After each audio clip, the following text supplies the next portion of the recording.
world, we back once again, and boy, I'm telling you, those that do not know history are doomed to repeat it. So now here we are.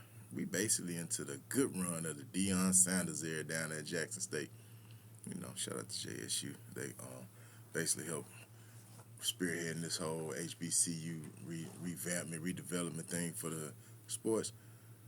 But let's talk about the city of Jackson. The city of Jackson now, after having some massive flooding, now I've been told show that they gonna have decent running water. And now the mayor of Jackson has come out and said, "Oh well, it's gonna cost about $1 billion to fix the water treatment facility." And it was based on after years of neglect. Okay, now are we now repeating somehow what happened in Flint, Michigan all over again? Flint, Michigan technically still ain't got good running water. That was about 7, 8 years ago.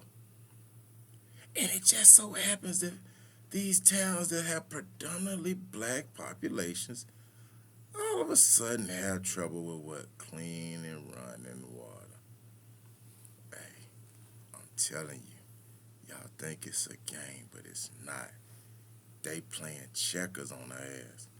Last year alone, Jackson State football team contributed $31 million to the city of Jackson, Mississippi's economy. $31 million just from football. 31 million. Here we get ready to start up the new football season, and they don't have running water or a good supply of running water. People, I'm not going to sit here and pretend like this is a coincidence. Yes, Mother Nature happened. But when the mayor said after years of neglect and not having proper maintenance, okay, now we got to get to the root of the issue. What the fuck do people actually do when they're paid to do a job? I don't know how many mayors Jackson, Mississippi done had that knew of this bad water system problem and did nothing to fix it. I mean, they say the three things in life you need is food, clothing, and shelter. Water is an essential, and good, clean drinking water is an essential element of food.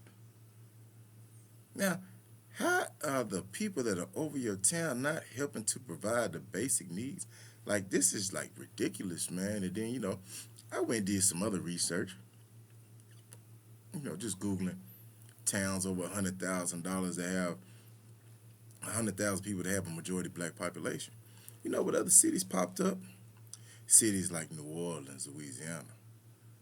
Oh, yeah, let's not ever forget Hurricane Katrina. And the simple fact that it wasn't really Katrina that was the problem.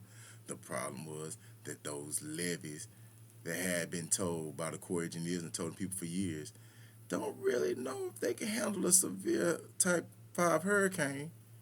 Lo and behold, when Katrina passed, what happened? The levees broke. That was seawater that got into in New Orleans.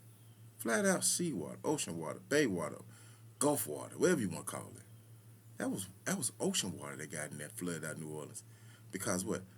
A best management practice, a barrier that they had set up failed.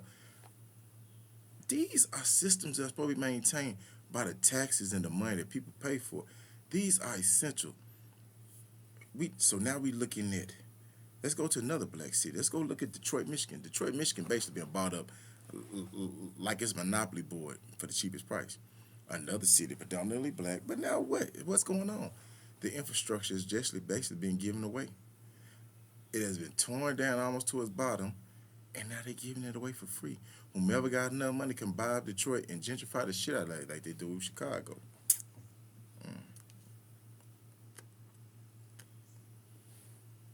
It's chess. They playing chess on our ass.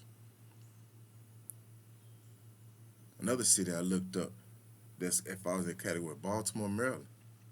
Baltimore has one of the highest crime rates in the country. But guess what Baltimore also has? One of the biggest black populations in the country. And it's poorly underfunded, poorly undereducated, not taken care of. But what happened? All these people end up making all this money, but they're not taking care of the systems. And I'm going to tell y'all, it ain't by coincidence that Jackson on this list. And don't think Mississippi still ain't burning.